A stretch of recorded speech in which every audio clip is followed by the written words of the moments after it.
રાજ્યના અનામત મુદ્દે મુખ્યપ્રધાન ભૂપેન્દ્ર પટેલનો કોંગ્રેસ પરવાર વિપક્ષે નારી શક્તિ વંદન અધિનિયમમાં રોડા નાખવાનું પાપ કર્યું છે। કોંગ્રેસ નકારાત્મકતાની રાજનીતિ કરે છે। બહેનોના સમાન અધિકારના અવસરનો કોંગ્રેસે વિરોધ કર્યો। દેશમાં થયેલા હકારાત્મક સુધારાનો પણ કોંગ્રેસે વિરોધ કર્યો। કોંગ્રેસે સંકુચિત માનસિકતા અને બે મોઢાની રાજનીતિ ખુલ્લી પડી ગઈ છે। દેશની બહેનો વિરોધીઓને જડબાતોડ જવાબ આપશે। બહેનોનો વિરોધ કરનારી તાકાત ટકી નથી અને ટકશે પણ નહીં।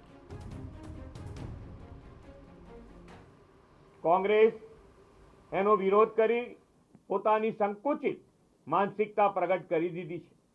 એક બાજુ મહિલાઓના હિતની વાત કરવી અને જ્યારે મહિલાઓનું સશક્તિ બનાવવા માટે કાયદાકીય જોગવાઈ લાવવાનો સમય આવે ત્યારે તેને રોકવાનો તીવ્રતાથી પ્રયાસ કરવો।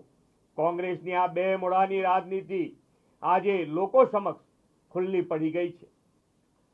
લોકો હવે જાણી ગયા છે કે નારી સશક્તિકરણના હિમાયતી કોણ છે અને વિરોધી કોણ છે।